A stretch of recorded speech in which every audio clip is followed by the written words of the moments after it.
अपमान का बदला। तेनालीराम ने सुना था कि राजा कृष्णदेव राय बुद्धिमानों व गुणवानों का बड़ा आदर करते हैं। उसने सोचा क्यों न उनके यहाँ जाकर भाग्य आजमाया जाए।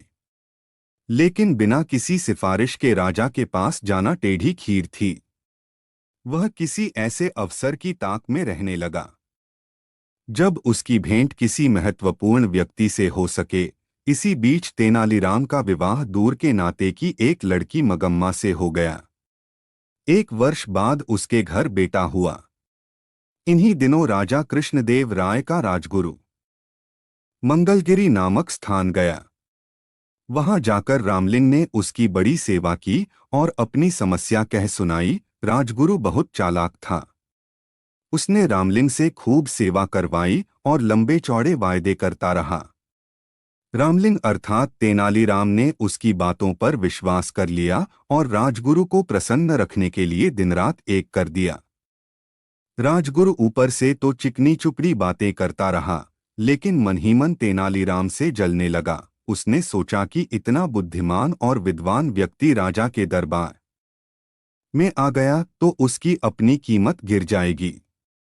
पर जाते समय उसने वायदा किया, जब भी मुझे लगा कि अवसर उचित है, मैं राजा से तुम्हारा परिचय करवाने के लिए बुलवा लूंगा। तेनालीराम राजगुरु के बुलावे की उत्सुकता से प्रतीक्षा करने लगा, लेकिन बुलावा न आना था और नहीं आया। लोग उससे हंसकर पूछते, क्यों भाई रामलिंग, जाने के लिए सामान बांध लिया ना? कोई कहता, मैंने सुना है कि तुम्हें विजयनगर जाने के लिए राजा ने विशेष दूत भेजा है। तेनालीराम उत्तर देता, समय आने पर सब कुछ होगा। लेकिन मन ही मन उसका विश्वास राजगुरु से उठ गया। तेनालीराम ने बहुत दिन तक इस आशा में प्रतीक्षा की कि राजगुरु उसे विजयनगर बुलवा लेगा। अंत में निराश होकर उसने फैसला किया कि वह स्वयं ही विजयनगर जाएगा। उसने अपना घर और घर का सारा सामान बेचकर यात्रा का खर्च जुटाया और मां, पत्नी तथा बच्चे को लेकर विजयनगर के लिए रवाना हो गया।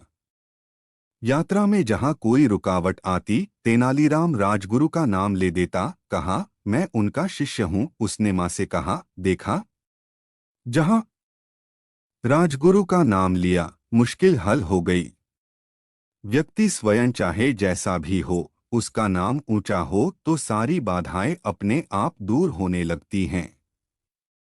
मुझे भी अपना नाम बदलना ही पड़ेगा। राजा कृष्णदेव राय के प्रति सम्मान जताने के लिए मुझे भी अपने नाम में उनके नाम का कृष्ण शब्द जोड़ लेना चाहिए। आज से मेरा नाम रामलिंग की जगह रामकृष्ण हुआ। बेटा, मेरे लिए तो दोनों नाम बराबर हैं।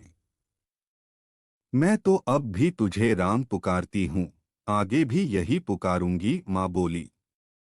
कोडवीर नामक स्थान पर तेनालीराम की भेंट वहां के राज्य प्रमुख से हुई, जो विजयनगर के प्रधानमंत्री का संबंधी था। उसने बताया कि महाराज बहुत गुणवान, विद्वान और उदार हैं, लेकिन उन्हें कभी कभी जब क्रोध आता है तो देखते ही देखते सिर धड़ से अलग कर दिए जाते हैं। जब तक मनुष्य खतरा मोल न ले, वह सफल नहीं हो सकता। मैं अपना सिर बचा सकता हूँ। तेनालीराम के स्वर में आत्मविश्वास था। राज्य प्रमुख ने उसे यह भी बताया कि प्रधानमंत्री भी गुणी व्यक्ति का आदर करते हैं, पर ऐसे लोगों के लिए उनके यहाँ स्थान नहीं है जो अपनी सहायता आप नहीं कर सकते। 4 महीने की लंबी यात्रा के बाद तेनालीराम अपने परिवार के साथ विजयनगर पहुंचा। वहां की चमकदमक देखकर तो वह दंग ही रह गया।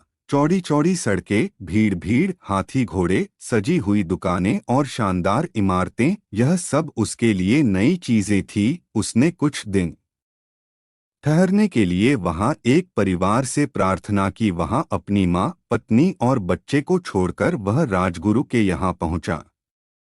वहां तो भीड़ का ठिकाना ही नहीं था। राजमहल के बड़े से बड़े कर्मचारी से लेकर रसोइया तक वहां जमा थे। नौकर चाकर भी कुछ कम न थे। तेनालीराम ने एक नौकर को संदेश देकर भेजा कि उनसे कहो तेनाली गांव से राम आया है। नौकर ने वापस आकर कहा, राजगुरु ने कहा है कि वह इस नाम के किसी व्यक्ति को नहीं जानते। तेनालीराम बहुत हैरान हुआ। वह नौकरों को पीछे हटाता हुआ सीधे राजगुरु के पास पहुंचा। राजगुरु, आपने मुझे पहचाना नहीं। मैं रामलिंग हूं, जिसने मंगलगिरी में आपकी सेवा की थी। राजगुरु भला उसे कब पहचानना चाहता था। उसने नौकरों से चिल्लाकर कहा, मैं नहीं जानता, यह कौन आदमी है, इसे धक्के देकर बाहर निकाल दो। नौकरों ने तेनालीराम को धक्के देकर बाहर निकाल दिया। चारों ओर खड़े लोग यह दृश्य देखकर ठहाके लगा रहे थे। उसका कभी ऐसा अपमान नहीं हुआ था। उसने मन ही मन फैसला किया कि राजगुरु से वह अपने अपमान का बदला अवश्य लेगा। लेकिन इससे पहले राजा का दिल जीतना जरूरी था। दूसरे दिन वह राजदरबार में जा पहुंचा। उसने देखा कि वहां जोरों का वाद विवाद हो रहा है। संसार क्या है, जीवन क्या है, ऐसी बड़ी बड़ी बातों पर बहस हो रही थी। एक पंडित ने अपने विचार प्रकट करते हुए कहा, यह संसार एक धोखा है। हम जो देखते सुनते हैं, महसूस करते हैं, चखते या सूंघते हैं, केवल हमारे विचार में है। असल में यह सब कुछ नहीं होता, लेकिन हम सोचते हैं कि होता है। क्या सचमुच ऐसा है? तेनालीराम ने कहा। यही बात हमारे शास्त्रों में भी कही गई है। पंडित जी ने थोड़ी ऐंठ दिखाते हुए हैरान होकर पूछा। और सब लोग चुप बैठे। शास्त्रों ने जो कहा वह झूठ कैसे हो सकता है? लेकिन तेनालीराम शास्त्रों से अधिक अपनी बुद्धि पर विश्वास करता था। उसने वहां बैठे सभी लोगों से कहा, यदि ऐसी बात है तो हम क्यों न पंडित जी के इस विचार की सच्चाई जांच लें। हमारे उदार महाराज की ओर से आज दावत दी जा रही है, उसे हम जी भरकर खाएंगे। पंडित जी से प्रार्थना है कि वह बैठे रहें और सोचें कि वह भी खा रहे हैं। तेनालीराम की बात पर जोर का ठहाका लगा।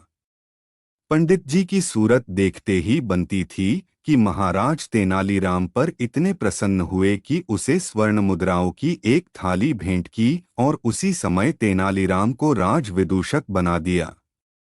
सब लोगों ने तालियां बजाकर महाराज की इस घोषणा का स्वागत किया। उनमें राजगुरु भी था।